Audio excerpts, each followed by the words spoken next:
Debemos usar la razón como guía y la educación como cimiento. Para acercarse a la sabiduría se debe tener información relevante y hacerse buenas preguntas. La crítica debe alejarnos de la ignorancia y complacencia. No tenga oídos para los halagos de personas que le interese hacerte halagos. Esta es una actitud muy interesante de parte de un emperador. Hay que recordar que Marco Aurelio era emperador de Roma. El siguiente que va a quedar en el poder es su hijo Cómodo. De hecho, Marco Aurelio es el que sale en la famosa película que ganó hasta Óscares de Gladiador. Él es el emperador anciano que aparece ahí, que lo matan, bueno, aparentemente dice el cineasta que lo mata Cómodo. Fue asesinado probablemente, pero no sabemos si fue por Cómodo. Lo cierto es que Cómodo queda en el poder, entonces sí hay probabilidad de una tragedia ahí familiar. Enseñaba él, cosa terrible es entonces que la ignorancia y la complacencia sean más fuertes que la sabiduría. Es decir, que no hay cosa más triste que en un gobierno para la gente sea, diríamos, el lenguaje más vulgar, más coloquial, sea arrastrada. Eso es lo más triste en la política, que en vez de llamar a alguien por capacidad, terminemos llamando a alguien porque es el que más halagos me ha dado, ¿verdad? O al revés, que la manera de poder alcanzar puestos de mi parte no sea por mi capacidad, sino por andar obviamente sobándole el ego a un político. Entonces, esa es la peor tragedia que puede ocurrir a nivel de la política. Su obra más emblemática es Meditaciones. Es como una especie de diario personal, ¿verdad? Donde él escribe varios de esos pensamientos. Consérvate pues simple, bueno, puro, solemne, sin rebuscamiento, amante de lo justo, piadoso, benévolo, afectuoso, firme para las horas convenientes. Imaginen a un emperador romano, después de la época de Calígula, después de la época de Nerón, venir a hablar de esta manera. Es decir, Marco Aurelio le dio un respiro a Roma, trajo una paz romana en el sentido de que también influyó desde su forma de pensamiento, ¿verdad? Apareció ante la sociedad como un sabio y así quedó grabado, un filósofo más, pero que a pesar de ser filósofo, también era dueño de un gran imperio. Ni ser negligente en las acciones, ni confuso en las conversaciones, ni divagar en las imaginaciones, ni contraerse del todo en el alma, o saltar despedido fuera de ella, ni andar en la vida siempre ocupado. Es decir, todo con mesura, ¿verdad? No exagerando, no descuidarse, no confundir el lenguaje con la conversación porque dañamos las relaciones humanas, ¿verdad? No divagar en fantasías, ¿verdad? Aprender a tener sus momentos de ocio, pero tampoco soltar el alma, es decir, no dejar que el alma se nos escape en pura ensoñación.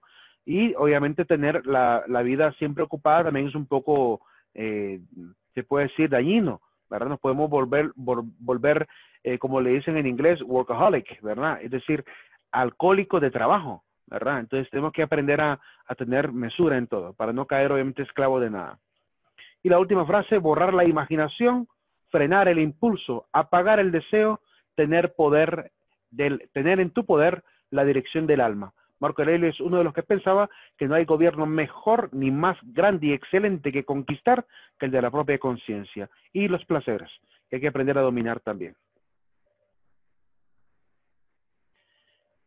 Hablemos de los neoplatónicos, una escuela que nos va a venir a enlazar lo que será también la filosofía cristiana.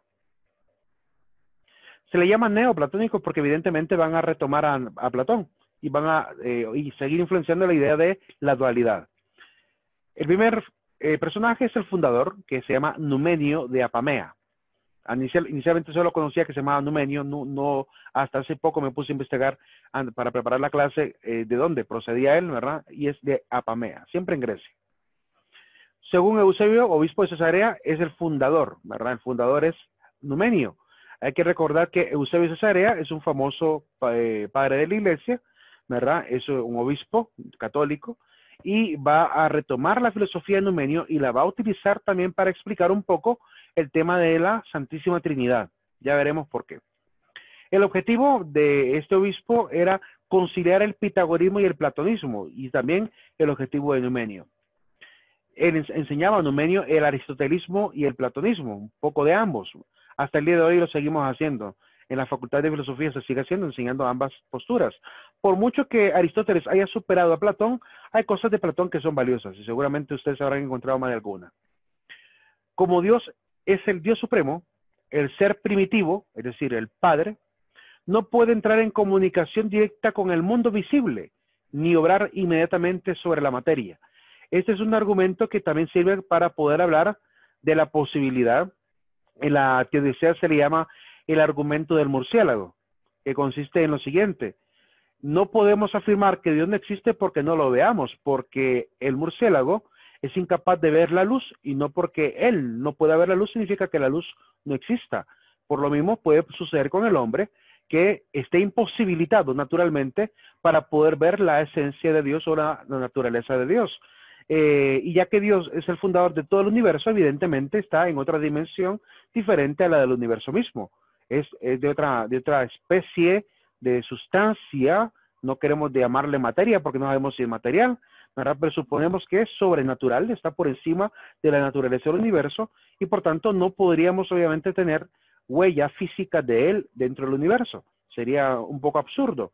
Es como pedirle al escultor que deje parte de su esencia, ¿verdad? Y de su materia en la escultura. No, o sea, la escultura es otra materia, por lo cual no puede pasar su sustancia a la escultura.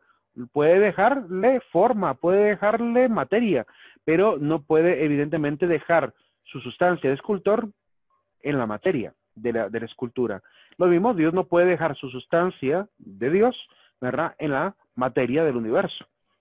Puede cuando mucho, ¿verdad?, llegar a manipularlo si quiere, porque es su obra, igual que el escultor puede arrancarle un brazo a su escultura. Así Dios puede manipular la materia si se le antoja, siendo Él el que conoce las leyes del universo mismo. Deduciendo un poquito la idea esta del ser primitivo, ¿verdad?, que Eusebio Cesarea terminará pues relacionándolo con el Padre. También dice que existe, ¿verdad?, de este ser primigenio, de este ser primitivo, ¿verdad?, el mundo aparece gracias a una inteligencia, y aparece en Numenio la idea de que esta inteligencia es como una especie de emanación inmediata del ser primitivo. Es como que hubiese salido del ser primitivo. Algo que sale del ser primitivo y que es otro ser al que él llama la inteligencia. Eusebio Cesarea lo va a terminar relacionándolo con Cristo.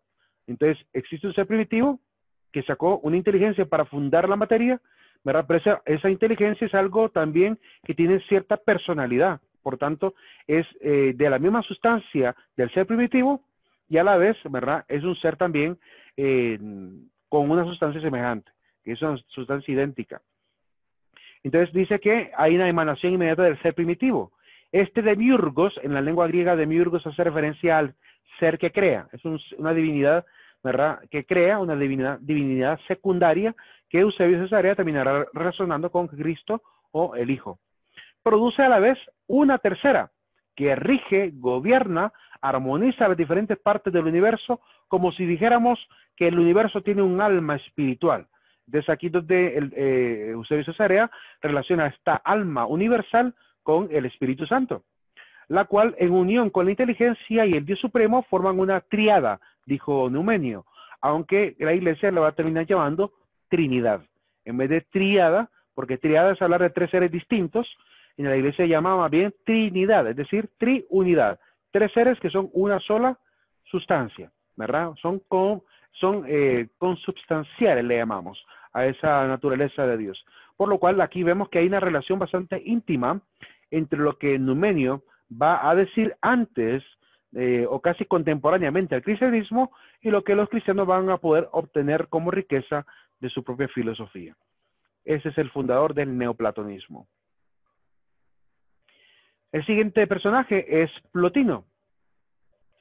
Vivió por el año 204, murió en el 270. Él creía que habían emanaciones del Ser Supremo hacia la decadencia. Es como que Dios hubiera soltado pequeñas materias o sustancias de él y se fueran degradando. Y esta degradación genera los diferentes seres que aparecen. Existe, por tanto, una escala de mundos espirituales. Digamos, por decir algo y querer forzar a relacionar algo del cristianismo, aunque evidentemente no sería lógico, porque terminaríamos tergiversando la doctrina cristiana, pero es como que dijera que existían los dioses, después los ángeles, después los humanos, después los animales, después las plantas, después las rocas. Es decir, en esa graduación desde lo más perfecto hacia lo menos perfecto, generando diferentes escalas de mundos, desde lo espiritual hasta lo material. Así que la materia prácticamente es una degradación de lo espiritual, según lo que más o menos Plotino tendría que estar diciendo. Dios es incomprensible, es innominable, dice, es una unidad absoluta necesaria. Con esta visión de Dios, los filósofos van a cambiar en gran medida lo que se creía en el pueblo de Grecia y de Roma también, que habían muchos dioses. Los filósofos van a terminar negando la existencia de muchos dioses, porque la razón de la existencia de un ser supremo no daría como para que existieran seres también supuestamente supremos, pero más o menos perfectos y en menor grado o menor importancia que el Dios principal. Entonces, por esa genealogía que los pueblos alcanzaron de dioses, los filósofos van a ponerle un alto a eso y van a decir, no, si existe un ser supremo por encima de toda la materia que originó la ley del universo, ese ser supremo tendría que ser solamente uno y no muchos. Y además debe ser un ser supremo inmutable, que no cambia, un ser necesario, es decir, que siempre existe, que no apareció por nadie más, ¿verdad? Y un ser infinito, que no tiene obviamente límites, ¿verdad? Él es uno, no son muchos, pero no como realidad numérica, sino como unidad universal. Es decir, que si este uno o esta unidad universal decide emanar de él parte de su sustancia, lo puede hacer y sigue siendo aún así unidad. Es como que yo tomara una flama de una vela y yo dijera, bueno, voy a agarrar otra vela, voy a agarrar un palito que tengo por aquí, voy a agarrar otra vela y voy a pasar la llama a esta otra vela. Entonces ahí viene el tema de que cuando yo traslado una llama de un lado a otro, estoy generando dos llamas, la llama original y la llama segunda. La llama primera no dejó de ser llama porque la segunda apareciera, y la llama segunda no deja de ser llama porque haya estado una anterior a ella. Es decir, que en este caso hubo una emanación de flama, no hubo una creación diferente de flama. Obviamente, eso desde el punto de vista aparente, porque desde el punto de vista científico, pues evidentemente sí hubo una generación, pero sirve como para explicar la idea de lo que sería una emanación. Hoy sabemos perfectamente que el fuego existe porque se generan nuevos átomos que están siendo obviamente, que han entrado en combustión, ¿verdad? El hidrógeno, el nitrógeno, el oxígeno que está en el aire, ¿verdad? El mismo helio, están obviamente flotando y por lo cual entran en combustión y generan la flama. Evidentemente sí es una creación de una nueva flama. Pero en el caso de la esencia espiritual, ¿verdad? Diríamos que si tenemos dos seres espirituales, un ser espiritual y se divide en dos, ¿verdad? El primer ser y el segundo ser seguirían siendo un ser unitario, una misma sustancia, que es lo que realmente intenta explicar Plotino y que la Iglesia va a reutilizar después también para explicar la naturaleza de Dios. Superior a la bondad, libertad, pensamiento y voluntad, ¿verdad? Él va a enseñar obviamente que esta esencia, esta unidad universal, supera la bondad, supera la libertad, el pensamiento y la voluntad. Es perfecta en todo caso. En cuanto a Plotino, la idea de la caída que mencionaba Platón, recuerden que Platón hablaba de la transmigración de las almas, por eso pongo la imagen para que recordemos el tema, va a enseñar que esta caída del carruaje místico del auriga, produce en el alma al caer en el cuerpo un olvido de lo divino. El alma que nace se olvida de todo lo que era, ¿verdad? Por lo cual, según Plotino, el alma es preexistente, igual que Platón, preexistente a cuerpo. Y que al caer en el cuerpo prácticamente olvida esta esencia espiritual. La perfección del alma y la felicidad suprema, entonces, es el retorno, la unión extática, la unión en éxtasis con ese ser que él llama el único o el unum en latín, el ser uno, el ser unidad. Es decir, que el ser humano va a poder sentir nuevamente esta experiencia olvidada si entra en éxtasis, en esta relación íntima con el ser único. Es en la unión extática, dice Plotino, que el alma se identifica con el uno, se da cuenta que es una esencia espiritual. Es arrebatada, dice, es absorbida por la fuerza o golpe intuitivo, se olvida del cuerpo, pierde la conciencia de éste y hasta de su propia existencia. Llama muchísimo la atención que un filósofo esté hablando en un lenguaje que se relaciona bastante con la parte de la espiritualidad cristiana. ¿Por qué?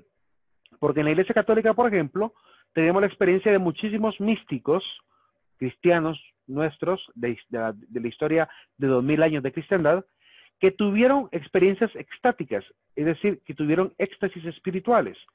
Y en estos éxtasis espirituales básicamente es como que el alma hubiese abandonado el cuerpo, es decir, que caen en una dormición donde de alguna manera están conscientes de lo que están viviendo, pero inconscientes del mundo que los rodea. Es como que estuvieran ahí dentro, pero no están, ¿verdad? Dentro del cuerpo, durante ese éxtasis. Y quizá lo que más podría asombrar es la manera como se desprenden incluso de la parte sensitiva. De hecho, les pongo un ejemplo. Los famosos videntes de Medjugorje, hay un test que le hicieron a estos videntes. Digo supuestos porque la iglesia todavía no lo ha aprobado, ¿verdad? Supuestos videntes, aunque está casi cerca de hacerlo, porque se han mantenido bastante fieles. Y muchísima la gente que ha cambiado gracias a esas visiones y éxtasis que ellos tienen. Les hicieron una prueba. Licenciado, Dime.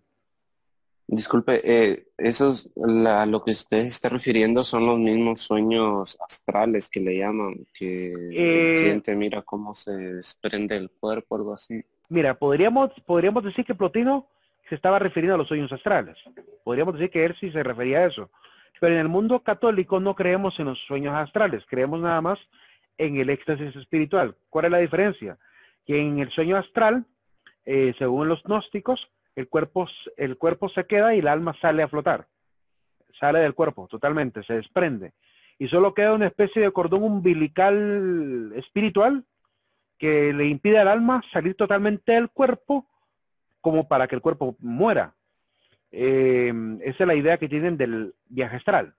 Pero en el caso del cristianismo no ocurre eso, porque entendemos que dentro de la persona sigue su conciencia, es decir, su cuerpo está ahí, también está su alma, también está su espíritu. No se ha desprendido, está simplemente teniendo la experiencia ahí, como una sola unidad, el cuerpo y el espíritu completamente unidos. Como dijimos anteriormente, es una unidad psicosomática.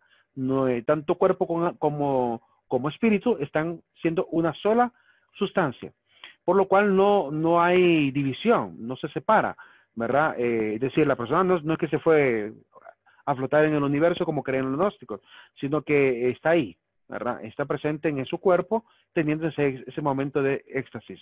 Los que son hermanos evangélicos que también han visto esto en sus iglesias, porque también existen en las iglesias evangélicas personas que entran en éxtasis espiritual, ¿verdad? La Iglesia Católica no niega que puedan tener obviamente también la acción del Espíritu Santo. Creemos que hay iglesias cristianas evangélicas que también el Espíritu Santo sigue obrando, porque el Espíritu Santo obra donde Él quiere.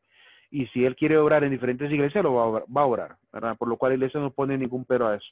Pero sí han tenido esas experiencias espirituales. Y seguramente habrán visto que la gente está ahí. No es que ha muerto, no es que han dejado el cuerpo. Siguen estando en su cuerpo, ¿verdad? Presentes, y comienzan con una especie, a veces incluso hasta como de trance, y después se duermen completamente. Y entran obviamente en esta experiencia espiritual. Después cuentan lo que escucharon o vieron. En la Iglesia Católica ocurre pues exactamente lo mismo, que verdad han habido santos con una espiritualidad tan profunda que han recibido pues mensajes de parte de Dios y que han entrado en esta relación de intimidad, de enamoramiento total con Dios, ¿verdad? Que pareciera que dejan incluso el mundo.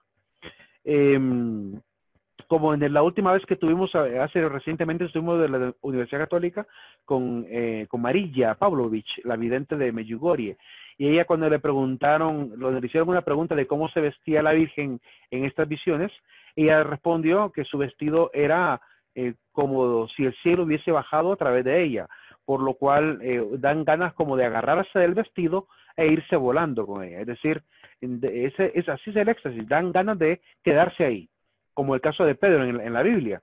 Cuando Pedro tuvo esa visión con Santiago y Juan, ese éxtasis, cuando vieron a Jesús transfigurado y vieron a Moisés y Elías, lo que Pedro decía es, Señor, quedémonos aquí, hagamos 3 chozas. Entonces, ese enamoramiento que entra en la vida espiritual, ¿verdad? A eso le llamamos éxtasis espiritual. Y es muy diferente. Cada persona obviamente tiene su propia experiencia particular, ¿verdad? No hay ninguna regla que diga cómo va a ser cada experiencia. Puede durar horas, puede durar días, puede durar minutos, segundos, ¿verdad? Apenas un parpadear de ojos podría llegar a pasar y se da el éxtasis. Es decir, pero la mayoría de éxtasis son a veces de minutos, ¿verdad? Minutos hasta horas. Y en esos momentos de éxtasis pueden ocurrir incluso cosas que no podemos entender desde la razón. Dime. Así como cuando sufrimos un accidente y están hacia el borde de la muerte. Se puede decir que sí, que podría estar cerquita de experimentar la parte espiritual, puramente espiritual, que incluso hay gente que afirma haber visto obviamente tener esta experiencia, ¿verdad? De parte de Dios. Esta experiencia donde se le permite, ¿verdad? Tener la oportunidad de degustar un poquito lo que va a ser la espiritualidad total, ¿verdad? Bien, ahí nos quedamos, chicos.